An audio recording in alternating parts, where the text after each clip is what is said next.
Same heroes, same patch, same game. But somehow, it doesn't feel the same at all. When you watch pro play, everything is slow, calculated, and almost like chess. Every move has a purpose. Every fight is planned. Then you jump into rank and suddenly it's chaos. Random skirmishes, unpredictable rotations, and fights breaking out for no reason. So what's actually going on here? Why does mlbb look like two completely different games depending on where you're watching it? Welcome back to Mobile Legends News. If you've been grinding rank recently, especially around Mythic and above, you've probably noticed how messy games can feel, with fast-paced, snowbally, and often decided by mistakes rather than strategy.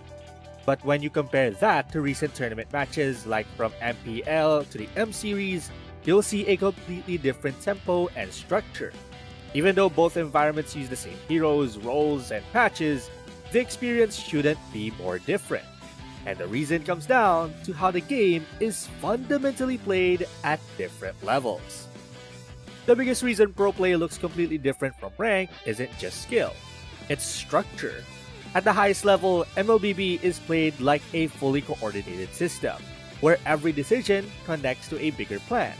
In rank, even at higher tiers, that structure is often missing, which turns the same game into something far more chaotic and reactive. Let's start with drafting, because this is where the game already begins to split into two completely different experiences. In pro play, drafting isn't just about picking strong heroes. It's about building a complete composition with clear win conditions. Teams prioritize synergy, scaling, and flexibility.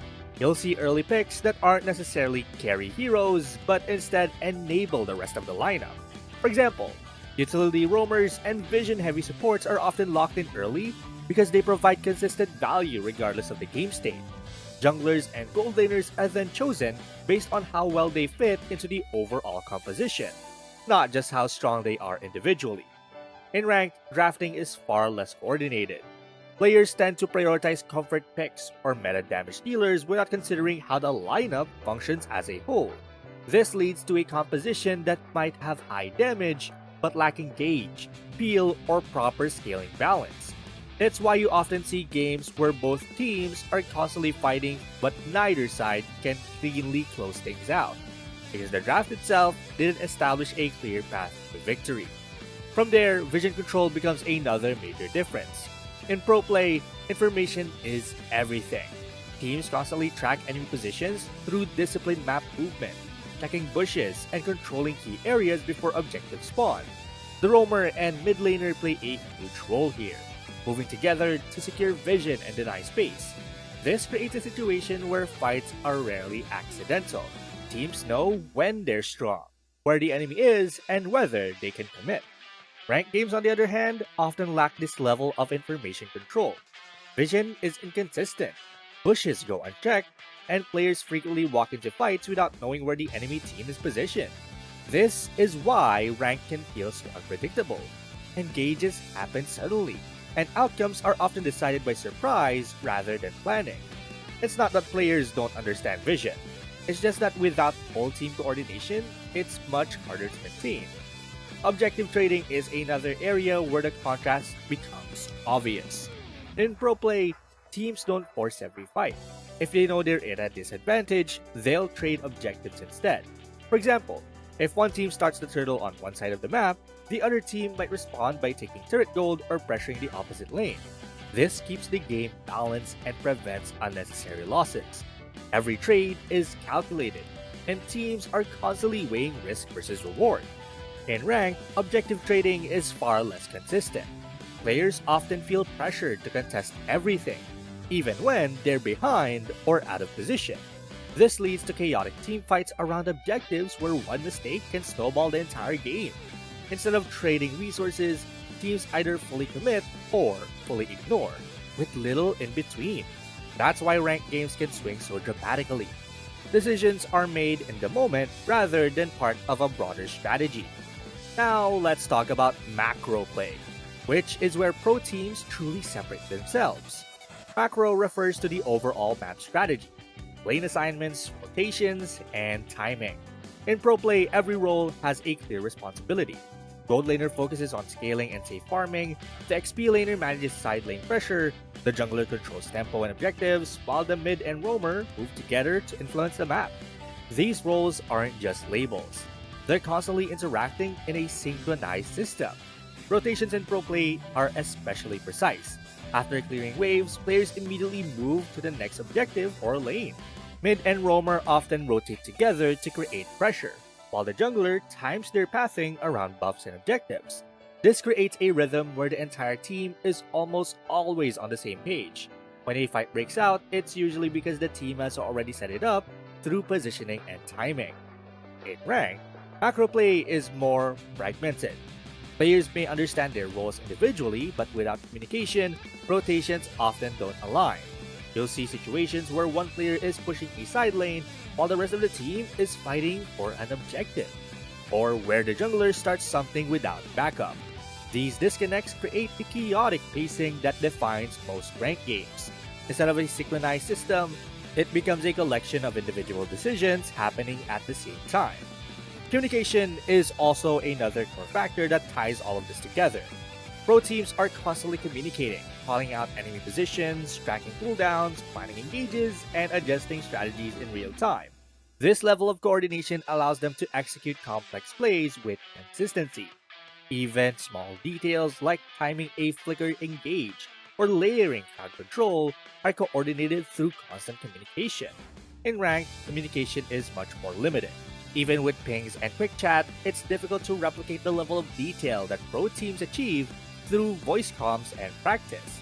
This means players rely more on instinct and individual judgment.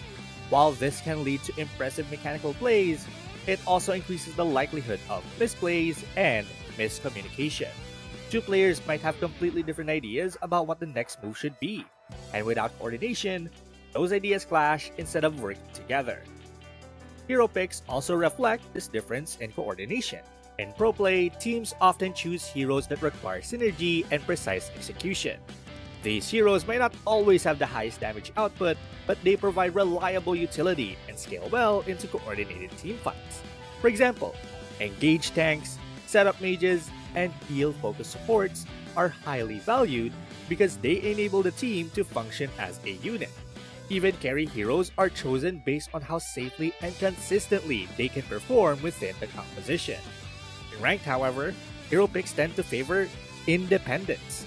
Players gravitate towards heroes that can carry games on their own. High-burst assassins, snowballing fighters, and damage-heavy marksmen. These heroes are effective in chaotic environments because they don't rely as much on team composition. However, they can also make team compositions more volatile, as multiple players may compete for resources or lack of tools to support each other. Another key difference is how scaling is approached. In pro play, teams are often aware of power spikes and late-game win conditions. They're willing to play slower if it means reaching a stronger position later in the game. This is why pro matches often look controlled. They're not rushing for kills, they're building towards a specific timing window where they know they'll have the advantage. In rank, scaling is often overlooked in favor of immediate impact. Players want to fight early and gain momentum, which can lead to faster and less stable games. If a team falls behind, they may continue forcing fights instead of adjusting their strategy, which accelerates the snowball effect. This creates the high-risk, high-reward environment that defines ranked gameplay. And finally, consistency is what truly separates pro play from rank. Pro teams practice together, refine their strategies, and develop a shared understanding of how they want to play the game. This allows them to execute their plans with a high level of precision that's impossible to replicate in solo queue. Ranked players, even at high levels, don't have the same level of cohesion, which makes their games inherently less predictable. At the end of the day, pro play and rank aren't just separated by skill. They operate under completely different conditions. One is built on coordination, communication, and long-term planning, while the other leans on individual decision-making and fast reactions. That's why strategies and even hero effectiveness don't always translate between the two. What works perfectly in a structured team environment can easily fall apart in solo queue, making them feel entirely like different versions of the same game. Now, I'm curious, what pro strategies have you actually tried in your ranked games? And did they work out or completely fall apart? Do you think rank could ever truly feel like pro level gameplay? Or is that gap always going to exist? Drop your thoughts in the comments and let's talk about it. Till next time.